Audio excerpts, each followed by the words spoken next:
오늘 저녁 이렇게 하나님 앞에 예배드리는 우리 성도님들에게 하나님의 크신 은혜가 있기를 주의 이름으로 축복합니다. 오늘은 성경 파노라마 9번째 시간입니다.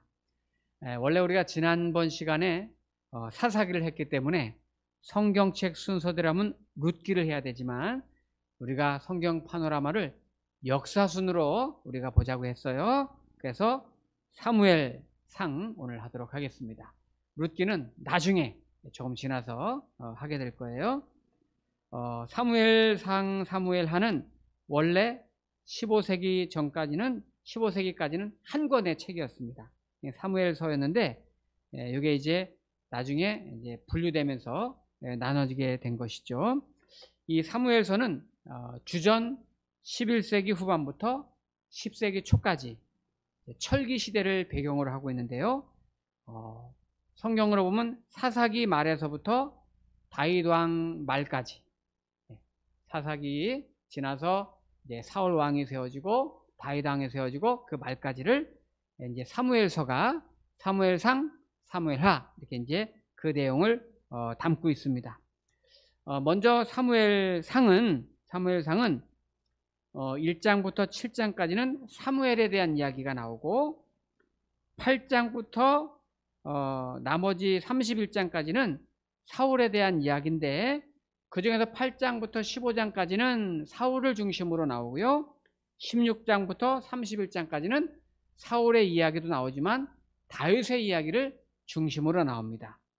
그래서 이 사무엘상에 보면은 다윗이 어떤 사람인지 사울이 어떤 사람인지 비교가 되면서 나와요. 이제 사울은 외모가 기준인 사람으로 주로 등장을 하고 다윗은 마음의 중심이 기준인 사람으로 등장을 합니다. 그래서 사무엘상은 사울의 이야기가 중심이지만 또 후반에는 다윗의 이야기가 중심이 되고 다음 시간에 사무엘하는 다윗의 이야기로 전부 채워지게 되는데요. 오늘은 그래서 이 사무엘상은 사울의 이야기를 저희가 중심으로 해서 이 사무엘상 내용을 살펴보려고 합니다. 이 사무엘상하는 학자들이 사무엘 선지자가 기록할 것이다. 거의 그렇게 추정을 하고 있습니다. 사무엘이 어떤 사람이냐면 사사시대의 마지막 사사, 또 제사장, 선지자 이 세 가지 직을 가지고 있는 아주 위대한 아주 영적 지도자입니다. 이 사무엘의 이름의 뜻을 우리가 잘 알죠. 여호와께 구하다, 여호와께 간구하다 이런 뜻을 가졌죠. 사무엘의 어머니 한나가 하나님 앞에 기도해서 얻은 아들로서 사무엘이라는 이 아들이 이제 주어지게 되었고요. 사무엘은 정말 사사면서 제사장이면서 선지자로서 아주 막강한 영적 리더십을 발휘해서 이스라엘 나라를 건국하는데 큰 공을 세우고 사울 왕과 다윗 왕을 세우는 아주 위대한 인물이 됐습니다. 오늘은 이제 사무엘상의 중심 인물인 사울을 중심으로 사무엘상을 살펴보려고 하는데요. 우리가 이제 미국의 역대 대통령 중에서 가장 외모가 탁월한 사람을 꼽으라 하면은 대부분 거의가 단연 존 F 케네디 대통령을 꼽습니다. 여러분 사진 같은 거 이렇게 보셨을 거예요. 존 F 케네디 대통령 굉장히 아주 핸섬하고 아주 잘생겼죠. 근데 언론에서 실제로 케네디 대통령에 대해서 붙였던 수식어가 있는데 임프레시브하다. 아주 감탄할 만큼 이 케네디 대통령은 굉장히 누가 봐도 감탄할 만큼 그런 외모와 또 누가 봐도 감탄하고 감동할 만큼 그런 언변이 굉장히 뛰어난 대통령으로 유명합니다. 물론 이제 암살당해가지고 안타깝게 죽었지만 미국 사람들에게 굉장히 인상적인 그런 대통령으로 남아있죠. 성경에서 마치 존 F 케네디 대통령 같은 사람이 누구냐, 그런 탁월한 외모를 가진 사람이 누구냐 꼽으라면 사울 왕을 꼽을 수가 있습니다. 이스라엘의 첫 번째 왕 사울은 정말 성경에서도 실제로 그렇게 묘사하고 있어요. 백성들 앞에 딱 서면은 머리 한 만큼 어깨 이상의 더 큰 키를 가진 아주 외모가 출중하고 아주 아름답고 멋진 사람, 키가 큰 사람, 사울 왕입니다. 그리고 사울은 굉장히 효자였어요. 어느 날 아버지가 나귀를 잃고 돌아왔을 때에 그때 나귀는 집에 재산과 같은 건데 이 내가 나귀를 잃어버렸다 하니까 이 아들 사울이 그 나귀를 찾으려고 그 동네, 아니 저 먼 동네, 아니 산을 넘고 들을 지나서 3일길 4일길을 그 아버지의 나귀를 찾아다니는 그런 효성이 지극한 아들이 바로 이 사울입니다. 그리고 사울은 또 겸손한 사람이었어요. 그가 왕이 되었을 때에 그를 무시하고 잘 따르지 않는 그런 사람들이 무리들이 있었어요. 그래서 어느 지파에서는 우리는 사울을 저렇게 연약한 사람을 왕으로 인정할 수 없다. 그래서 예물도 바치지 않고 막 그럴 때에도 사울 왕은 보통 왕 같으면 막 화를 냈을 텐데 절대 화를 내지 않고 잠잠하였더라. 이런 표현이 있을 만큼 사울 왕은 참 괜찮은 사람, 겸손한 사람, 성경을 읽으면 참 좋은 사람으로 출발했습니다. 그런데 안타깝게도 사실 사울 왕은 실패의 아이콘으로 우리에게 남게 되죠. 왜 그랬을까? 그렇게 효심 있고 또 외모도 출중하고 겸손하고 참 좋은 사람이었는데 어떻게 결국 성경의 후반부에는 이 실패 아이콘으로 그가 다윗과 비교했을 때 떨어지는 인물로 남게 되었을까? 오늘 우리는 이 사무엘상 훑어보면서 이제 영적인 레슨을 좀 살펴봤으면 좋겠습니다. 첫 번째로 우리가 사울왕을 통해서 또 사무엘상에 담겨진 메시지는 뭐냐? 자, 오늘 첫 번째 제가 주보에 적었는데요. 하나님이 정하신 선을 지켜야 합니다. 하나님이 정하신 선을 지켜야 합니다. 사울은 하나님이 정하신 선, 그 룰을 넘어버렸어요. 자, 우리 사무엘상 13장 말씀 가보겠습니다.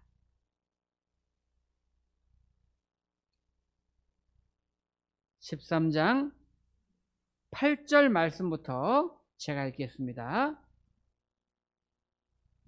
13장 8절 말씀부터 제가 읽겠습니다. 사울은 사무엘이 정한 기한대로 이레 동안을 기다렸으나 사무엘이 길갈로 오지 아니하며 백성이 사울에게서 흩어지는지라. 사울이 이르되 번제와 화목제물을 이리로 가져오라 하여 번제를 드렸더니 번제 드리기를 마치자 사무엘이 온지라.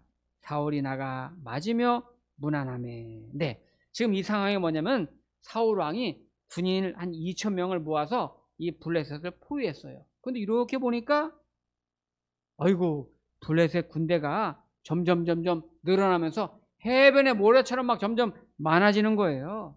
그러니까 사울 왕이 이러다 안 되겠다. 빨리 우리가 나가서 물리쳐야 되겠다. 이런 마음이 들면서 동시에 두려운 마음이 드는 거예요. 왜냐하면 그 해변의 모래처럼 블레셋 군사들이 많다는 소문이 이 진영에 퍼지면서 이 사울의 군사들이 하나씩 둘씩 막 빠져나가기 시작하고 도망가기 시작하고, 그러니까 이 사울 왕이 여기서 견디다 못해서 이거 전쟁을 하기 전에 반드시 번제를 드리는 것이 관례가 되어 있고 율법으로 아주 규정된 것처럼 되어 있기 때문에 얼른 예배를 드려야 되는데, 그러면 사무엘 선지자가 와야, 제사장이 와야 예배를 드리잖아요. 그런데 며칠 기다려도 오지 않아요. 그러니까 마음이 불안해요. 그래서 스스로 먼저 어서 제물을 가져와라. 그래서 번제를 하나님 앞에 예배를 드립니다. 바로 그때 사무엘이 돌아왔다. 이렇게 오늘 성경이 기록하고 있는 거예요. 뭐 어때? 내가 예배 좀 드리면 어때? 자, 거기 사무엘이 와서 어떻게 말합니까? 13장 13절. 사무엘이 사울에게 이르되 왕이 망령되이 행하였도다. 왕이 왕의 하나님 여호와께서 왕에게 내리신 명령을 지키지 아니하였도다. 그리하였더라면 여호와께서 이스라엘 위에 왕의 나라를 영원히 세우셨을 것이거늘. 네. 이 사울 왕이 첫 번째 추락한 이유가 뭐냐? 하나님의 선을 넘은 거예요. 망령되이 행하였습니다. 하나님 앞에 기본적으로 지켜야 될 선을 넘은 거예요. 뭐 어때 그냥 꼭 사무엘 선지자가 제사장이 예배드려야 되나? 내가 그냥 하면 되지. 몇 년 전에, 좀 오래전이긴 한데요, 저 지방의 도시에 있는 장로님들이 모여가지고 총회 본부에다가 청원을 냈어요. 우리 장로들에게도 축도권을 달라. 우리 장로들에게도 성찬을 집례할 수 있도록 그런 권한을 달라. 목사와 같이 그렇게 좀 해달라. 근데 청원을 냈어요. 물론 그것이 총회에서 이제 총대원들과 회의를 거쳐서 기각되고 부결되긴 했지만, 오늘 이 사울 왕이 그러는 거예요. 지금 전쟁의 두려운 마음에, 불안한 마음에, 에이, 내가 얼른 예배드리고 내가 인도하고 내가 집례하고 가면 되지 하면서 하나님의 섬을 넘은 거예요. 저와 여러분이 살면서 하나님과 나의 관계에서 내가 하나님의 자녀로서 또 직분자로서 지켜야 될 선이 있어요. 그 선을 넘으면 안 되는 거예요. 근데 우리가 이제 두려운 일, 불안한 일, 낙심된 일 있을 때 인간적인 마음에 그걸 이기지 못해서 내 마음을 빼앗겨 가지고 그 선을 넘어버릴 때가 있어요. 그거는 결국 내가 하나님의 주권을 신뢰하지 못한다는 거죠. 하나님이 분명히 나를 책임져 주시고 나를 인도하고 계신다는 것을, 그 주권을 믿지 못하기 때문에, 신뢰하지 못하기 때문에 무서운 거고 두려운 거고, 그러다 보니까 이 사울 왕은 그런 믿음이, 그런 마음을 빼앗겨 버리고 그냥 그 선을 넘어버린 거죠. 하나님의 주권을 신뢰하지 못하면, 내가 그래서 내 자아가 내가 주인이 되어버리면, 주님이 주인이 되지 않고 내가 주인이 되어버리면 선을 넘어요. 여러분, 내가 주인이 된 사람은요, 눈에 보이는 대로 그냥 행동합니다.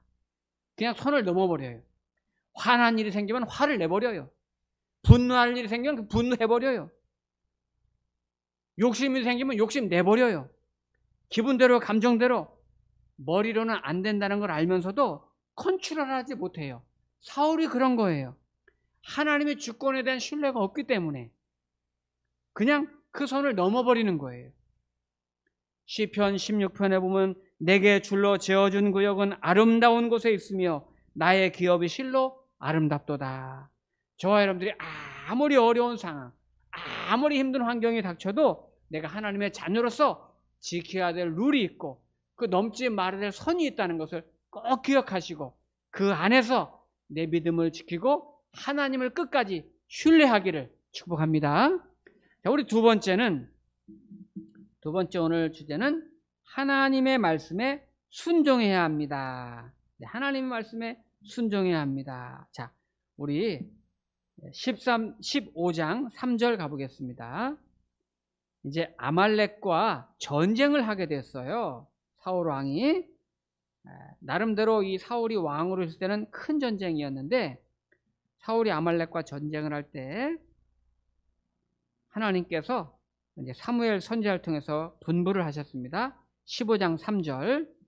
지금 가서 아말렉을 쳐서 그들의 모든 소유를 남기지 말고 진멸하되 남녀와 소아와 젖먹는 아이와 우양과 낙타와 나귀를 죽이라 하셨나이다 하니. 여러분 분명히 보세요. 소유를 남기지 말고 진멸하고 남녀와 소와 젖먹는 아이와 우양, 낙타, 나귀를 죽이라 하셨나이다. 하나님이 그렇게 명령하셨습니다. 근데 사울이 전쟁터에 나가가지고 어떻게 했나요? 자, 9절 말씀 보니까 전쟁에 막 이기고 돌아오면서 사울과 백성이 아각과 그의 양과 소의 가장 좋은 것과 또는 기름진 것과 어린 양과 모든 좋은 것을 남기고 진멸하기를 즐겨 아니하고 가치 없고 하찮은 것은 진멸하니라. 그러니까 좋은 것, 기름진 것, 좋은 것은 진멸하지 않고요. 가치 없고 하찮은 것은 진멸하니라. 지금 아말렉과의 전투에서 일어난 일이에요. 분명히 하나님께서 사무엘 선지자를 통해 사울 왕에게 명령했습니다. 너 전쟁에 나가서 아말렉 물리친 다음에 전리품 절대 가져오면 안 돼. 다 진멸해야 돼. 그리고 남녀, 어린 생명까지 다 죽여야 돼. 불로 태워야 돼. 가져오면 안 돼. 근데 우리가 이제 이 대목에서 아니 하나님 너무 잔인하시네. 아니 전리품 중에서 좋은 거 귀한 거는 가져올 수도 있고 가져와서 가난한 백성도 나눠주면 되고 좋은 일에 쓰면 되지. 그걸 꼭 뭐 다 죽이고 진멸하고 태워야 되나? 그리고 여기 어린 생명들을 죽이라니 얼마나 불쌍해. 하나님 너무 잔인한 것 같아요. 진멸하라시니. 여러분 우리가 그런 생각을 뭐 비유가 적합하진 않지만 도움이 되기 위해서 그런 생각을 해봐요. 예를 들어 우리나라에 아프리카 돼지 열병이 발생하면 어떡하죠? 열병이 발생하면 그 돼지 아깝잖아요. 2,000마리, 3,000마리, 5,000마리 아까워요. 아까워도 정부에서 어떡합니까? 그 발병한 돼지 2,000마리, 3,000마리 뿐이 아니라 2km, 3km 반경에 있는 돼지도 다 살처분해요. 다 죽여요. 왜 그래요? 그렇게 살처분하지 않으면 그 전염병이 확산되면서 그 어마어마한 피해는 걷잡을 수가 없는 거예요. 여러분 우리나라 코로나 창궐하기 시작할 때 격리 조치가 얼마나 강화됐어요. 가족이고 뭐고 없잖아요. 2주, 3주 그냥 꼼짝 못하잖아요. 왜 그렇습니까? 하나님께서 사울 왕에게 명령을 내리신 이유는 분명한 거예요. 만약에 진멸하지 않고 그들을 살려주고 어린아이도 살려두고 남녀노소 살려두고 모든 거 진멸하지 않는다면 그들의 우상 문화가 그대로 이스라엘 백성들에게 섞이게 되고 전염이 되면서 이스라엘 백성들은 지금 가나안에 이제 들어와서 막 정착하면서 무방비 상태에 있단 말이에요. 그럼 이 가나안 땅에 있었던 그들을 그 아말렉들을 그대로 살려준다면 그들에게 함께 있으면서 어마어마한 그런 전염성 있는 우상들이 당연히 이스라엘 백성들에게 섞이게 될 거라는 걸 하나님은 너무나 분명히 알고 계신 거예요. 그래서 우상에 관한 것은 절대 용납할 수 없고 하나님의 백성 이스라엘 백성들을 보호하기 위해서 하나님의 마지막 방법이 뭐냐? 진멸하라. 진멸하라. 그런데 사울은 자기 생각대로 자기 판단대로 그 하나님 말씀을 가볍게 여기고 아이고 값이 나가는 거 있는데 이 소떼 양떼 아이고 금은보가 얼마나 아까워. 순종하지 않은 겁니다. 오늘날은 이제 이 성도님들 중에 아마 오늘 예배 나오신 분들은 그런 분이 없다고 생각하지만 성도들 중에 현대 성도들은 그런 분들이 많이 늘어간다고 그래요. 절대 순종? 그거 아니야. 이렇게 생각하는 사람들이 많대요. 옛날에 우리 어른들 성도님들은요. 절대 순종 잘했잖아요. 끝까지 순종했거든요. 근데 요즘 현대인들은 무슨 절대 순종이야. 재가면서 하는 거지. 합리적으로 생각해서 하는 거지. 절대적인 가치가 깨지는 시대잖아요. 오늘 사울왕이 그런 거죠. 내가 군대 지휘관이야. 내가 왕이야. 하나님은 이 전쟁 잘 모르셔. 사울왕 같은 사람이 창세기에 나옵니다. 창세기에 보면은 에서와 야곱 있죠. 이삭의 아들 에서와 야곱. 여러분 에서는 원래 장자입니다. 근데 그 장자의 축복을 팥죽 한 그릇에 그 배고픔을 참지 못해서 야곱에게 팥죽 한 그릇 줄 테니까. 장자의 명분이 무슨 소용이냐? 야곱이 장자의 명분을 나에게 팔면 팥죽 한 그릇 줄게 형님. 에서가 창세기 25장에 보면 장자의 명분을 가볍게 여겼더라. 하나님을 경홀히 여겼더라. 그러면서 팥죽 한 그릇을 먹고 장자 명분 너 가져. 여러분 믿음의 족장 계보가 어떻게 됩니까? 아브라함, 그 다음에 이삭, 그 다음에 에서가 돼야 되는데 이삭 다음에 야곱, 그리고 요셉으로 이해하지 않습니까? 축복의 대열에서 에서가 제껴졌어요. 왜요? 하나님 말씀을 가볍게 여긴 거예요. 우리 하나님께서 이 축복의 가치, 믿음의 가치, 순종의 가치를 저와 여러분들은 귀하게 알고 끝까지 순종하기를 축원합니다. 오늘 성경 보세요. 15장 22절 말씀. 그 사건이 있은 다음에 하나님이 주시는 말씀이에요. 15장 22절 사무엘이 이르되 여호와께서 번제와 다른 제사를 그의 목소리를 청종하는 것을 좋아하신 같이 좋아하시겠나이까? 순종이 제사보다 낫고 듣는 것이 순양의 기름보다 나으니. 그렇습니다. 예배가 귀하지만 순종이 귀하다고 그렇게 말씀하는 거예요. 제가 한 1, 2년 전쯤에 우리 강서구니까 바로 옆 동네니까 소문 들어서 아시는 분 있는지 모르겠어요. 뭐 우리 교단 교회는 아닌데요. 어느 원로 목사님이 은퇴를 하셨어요. 꽤 제법 큰 교회인데 원로 목사님이 은퇴하셨는데 은퇴하실 때 자기 아들을 후임 목사로 이렇게 이제 하려고 했는데 몇 년 전에 교단별로 법적으로 금지시켰거든요. 예, 교단마다 다는 아닌데 우리 교단도 아들에게 교회를 못 물려주도록 법제화했어요. 예. 근데 이제 그 교단도 그 법이 그 무렵에 통과가 돼가지고 이 원로 목사님이 자기 아들한테 교회를 못 물려주게 됐어요. 은퇴할 때. 그러니까 이 목사님이 은퇴하기 바로 전에 성도들 일부 데리고 나와가지고 교회를 개척을 하고서 그 교회를 자기한테 아들한테 물려줬어요. 예. 조금 방법이 좋은 건 아니죠. 그런데 문제는 이게 아들한테 이 개척을 하면서 성도를 데리고 나와서 그 개척하면서 거기서 은퇴하고 거기서 물려줬는데 그 수가 많지 않지요. 그러니까 이 원로 목사님이 주일이 되면은 버스를 자기가 원래 있던 본교회로 보내서 성도들 태워가지고 자기 아들 교회를 데리고 오는 거예요.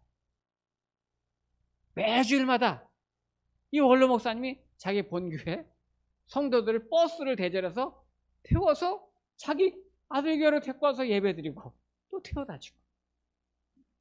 그건 아니잖아요.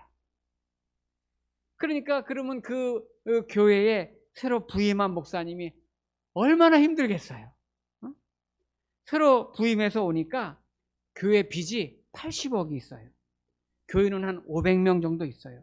근데 원로 목사님이 주일마다 와서 수십 명씩 태워가서 예배드리니까 여러분 그 예배드리는 성도님들 예배당도 비고 헌금도 줄고 선배 목사님이고 원로 목사님이니까 가서 다툴 수도 없고 속이 상하니까 마음이 너무 힘든 거야.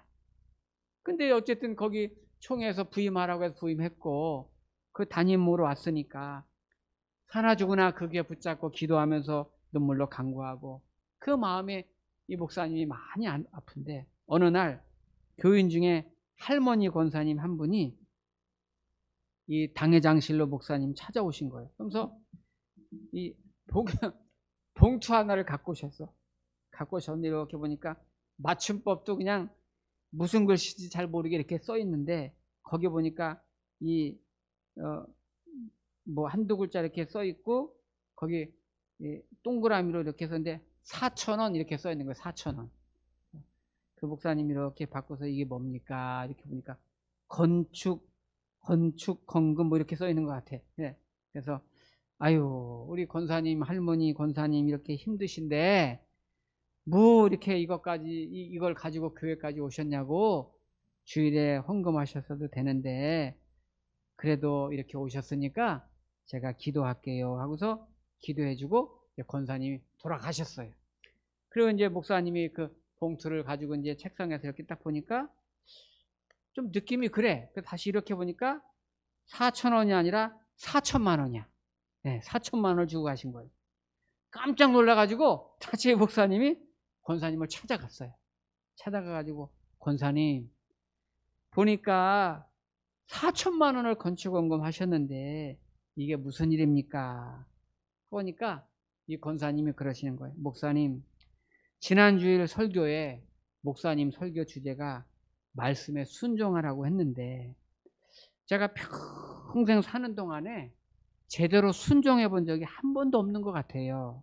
그래서 제가 이번 주일은 꼭 목사님 말씀에 마음에 감동되는 대로 순종해야 되겠다 생각했는데 마음에 감동이 온 게 이 교회가 지금 어려움을 겪고 있는데 내가 가진 것 중 헌금하면 좋겠다는 마음에 감동이 와서 내가 평생에 순종 제대로 한 적 없는데 마지막 제대로 순종하고 싶어서 한 번이라도 내가 제대로 해본다 하는 마음에 자기가 가진 재산 전부 털었더니 4천만 원이 나왔어요. 그래서 드립니다. 그렇게 드렸다는 거예요. 그래서 예배 마치고 돌아왔는데 그 후 한 달 살다가 돌아가셨어요. 이 권사님이. 아마 그러니까 돌아가실 걸 알으셨는지 궁금한 거죠.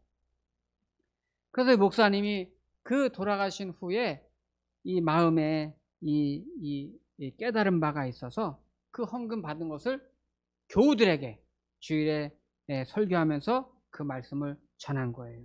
교우들이 그 소식을 듣고서 전부 마음에 막 불을 받아가지고 모두가 헌신하기 시작하고 큰 역사가 일어나기 시작했어요. 막 여기저기서 헌금하는 성도님들, 또 안 나오던 성도님들, 옮긴 성도들 다 교회에 나오기 시작하고, 이게 이제 불행인지 다행인지 그 옆에 여러분 아실는지 몰라요. 오랫동안 분쟁하던 교회가 결국 교회가 깨지고 없어지면서 거기서 수백 명의 교인이 이 교회로 온 거예요. 이 교회로 와가지고 교회가 그냥 갑자기 막 부흥하게 돼가지고 80억 빚 중에 이제 20억 빚이 남았고 60억이 그냥 수년 내로 해결이 된 거죠. 그 목사님 서재에 가면 그 권사님 헌금 봉투가 그대로 이렇게 책꽂이 옆에 이렇게 딱 꽂아져 있는 것을 봤어요. 그 얘기하면서 눈물 글썽글썽 하는 얘기를 들었습니다. 교회가 기적을 일으킨 것은 작은 과부의 그 두 랩돈처럼 그 할머니 권사님의 순종이 헌신의 기초가 된 거죠. 하나님의 말씀 그냥 흘려듣지 않고 그 말씀을 가볍게 듣지 않고 두려워하지 않고 순종할 때 저와 여러분들도 하나님의 놀라운 기적이 주인공이 되기를 주의 이름으로 축복합니다. 자, 마지막으로 주제는 하나님께 모든 영광을 돌려야 합니다. 하나님께 모든 영광을 돌려야 합니다. 네. 자, 오늘 사무엘상 15장 12절을 한번 보세요. 12절. 이제 아말렉과 아까 전쟁이 있었다고 그랬잖아요. 전쟁에서 승리한 다음에 있었던 일인데요. 15장 12절 말씀. 사무엘이 사울을 만나려고 아침에 일찍이 일어났더니 어떤 사람이 사무엘에게 말하여 이르되 사울이 갈멜에 이르러 자기를 위하여 기념비를 세우고 발길을 돌려 길갈로 내려갔다 하는지라. 네, 여기 보세요. 어떤 사람이 사무엘에게 말하되 사울이 갈멜에 이르러 누구를 위하여 기념비를 세웠다고요? 자기를 위하여 기념비를 세우고. 네, 자기를 위하여. 하나님의 영광을 위하여 기념비를 세운 게 아니라 아말렉과의 전쟁에서 하나님의 은혜로 도우심으로 승리한 것을 기억하지 않고 내가 잘해서 이긴 것처럼 하나님의 영광을 사울이 가로챈 거예요. 그래서 마치 자기가 잘한 것처럼 하나님을 결국 실망시키는 사람이 된 거예요. 하나님의 영광을 가로채면서 자기를 드러내려고 하고 하나님의 마음을 아프게 하고 실망시키는. 그래서 하나님께서 내가 왕 삼은 거를 후회한다 이런 말씀까지 하시게 되잖아요. 제가 어렸을 때 초등학교 다닐 때 4학년인지 5학년 같아요. 그때 이제 그 학교 교실에서 막 떠들고 장난치다가 이제 그 분단이 있어. 분단 아시죠? 1분단, 2분단, 3분단, 4분단. 네. 우리 분단이 큰 사고를 쳤어요. 선생님 모실 때 정말 아주 안 좋은 그런 사고를 쳐가지고 선생님이 그 사실을 알고 이제 종례 시간에 들어오셔서 1분단 다 나와 이래가지고 착 그냥 사랑의 매라고 써있는 그 딱 회초리를 들고서 한 사람씩 때리는 거예요. 쫙쫙. 그 다음 쫙쫙 때리는 거예요. 근데 제가 맞을 차례가 돼요. 딱 들더니 저를 보시더니 그러는 거예요. 정수야, 너 왜 그랬어? 너는 그러면 안 되잖아. 내가 널 얼마나 사랑하는데 너는 그러면 안 되잖아. 너는 왜 그랬어? 야, 그 말을 듣는데 회초리보다 더 아픈 거예요. 그냥 아무 말 없이 때리면 차라리 좋았을 거를, 정수야 너는 그러면 안 되잖아. 너는 왜 그랬어? 그 말이 얼마나 마음이 아팠는지, 그때부터 제가 아주 바른 생활 하려고, 정말 그때부터 그 말 한마디가, 그렇지, 선생님은 나를 믿었는데, 나를 사랑해줬는데, 나를 아껴줬는데, 내가 우리 선생님을 실망시켰구나. 우리 선생님 마음을 아프게 했구나. 후회하게 했구나. 그것 때문에 마음이 아팠어. 우리를 향해서 하나님께서 사울왕에게 마치 말씀하신 것처럼, 너 왜 그랬니? 내가 너를 왕 삼았는데 너 왜 그랬니? 너 왜 나를 못 믿었니? 너 왜 이런 행동을 했니? 누구누구 성도야, 누구누구 권사야, 내가 너를 믿는데 너 왜 그랬니? 이 어려운 상황에서 아무리 힘들어도 그러면 안 되잖아. 너는 왜 그랬니? 저와 여러분, 오늘 그 음성을 저와 여러분들이 들으면서 정말 우리는 하나님의 자녀로서 아무리 힘들어도 꼭 지켜야 될 그 선을 넘지 마시고, 그저 주님의 말씀이라면 손해가 되더라도 내가 주님을 신뢰함으로 순종할 수 있고, 그리고 모든 영광을 하나님 앞에 돌리면서 이 어려운 위기를 두려워하지 말고 믿음으로 신뢰하며 살아갈 수 있기를 주의 이름으로 축원합니다. 기도하겠습니다.